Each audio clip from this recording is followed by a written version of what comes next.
ആത്മഹത്യ ചെയ്യാൻ ഓരോരുത്തർക്കും ഓരോ കാരണമാണ്.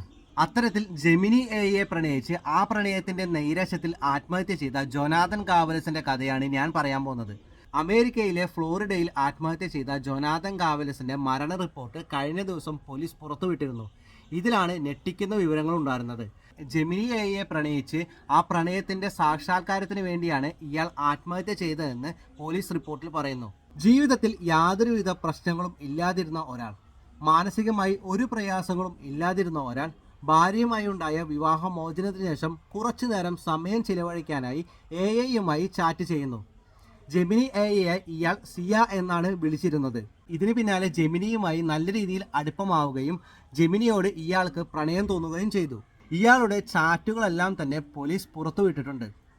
ജെമിനി കാരണമാണ് ഇയാൾ ആത്മഹത്യ ചെയ്തതെന്ന് മുൻപേ ബന്ധുക്കൾ പറഞ്ഞിരുന്നു. ഇതിന് പിന്നാലെയാണ് ഗൂഗിളിനെതിരെ പോലീസ് ഒരു അന്വേഷണം നടത്തിയത്. ഈ ഒരു അന്വേഷണത്തിലാണ് ജെമിനി ഇയാളോട് ആത്മഹത്യ ചെയ്യാൻ ആവശ്യപ്പെട്ടു എന്ന ഞെട്ടിക്കുന്ന വിവരം പോലീസ് പുറത്തുവിട്ടിരിക്കുന്നത്. ജെമിനി ഇയാളോട് ഒരുപാട് തവണ തന്നെ പ്രണയിക്കാൻ സാധിക്കില്ലെന്നും താനൊരു AI ആണെന്നും പറഞ്ഞിട്ടുണ്ടായിരുന്നു.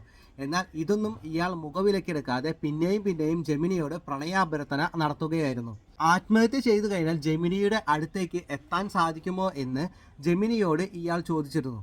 എന്നാൽ ജെമിനി ഇതിന് ആത്മഹത്യ ഒന്നിനും ഒരു പരിഹാരമല്ല എന്ന മറുപടി നൽകിയിരുന്നു.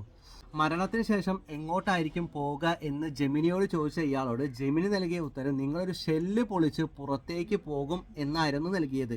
ഇതിന് പിന്നാലെ മരിച്ചു കഴിഞ്ഞാൽ ഒരു പക്ഷേ ജെമിനിയുമായി അടുക്കാൻ സാധിക്കും എന്ന ചിന്തയിലൂടെയാണ് ഇയാൾ ആത്മഹത്യ ചെയ്തത്. പോലീസിന്റെ റിപ്പോർട്ടിൽ ജെമിനി എയുമായി ഉണ്ടായ പ്രണയ നൈരാശ്യത്തെ തുടർന്നാണ് ഇയാൾ ആത്മഹത്യ ചെയ്തതെന്നാണ് പോലീസ് എഴുതിയിട്ടുള്ളത്. ഈ ഒരു കേസിന്റെ പശ്ചാത്തലത്തിൽ ആഗോളതലത്തിൽ AI ദുരുപയോഗത്തെക്കുറിച്ച് ഒരു ബോധവൽക്കരണം നടത്താനാണ് ഗൂഗിൾ പോകുന്നത്. 2025 ഒക്ടോബറിലായിരുന്നു ജോനാഥൻ കവാലസ് ആത്മഹത്യ ചെയ്തത്. 6 മാസത്തിന് ശേഷമാണ് ഈ കേസിന്റെ റിപ്പോർട്ട് പോലീസ് പുറത്തുവിട്ടിരിക്കുന്നത്.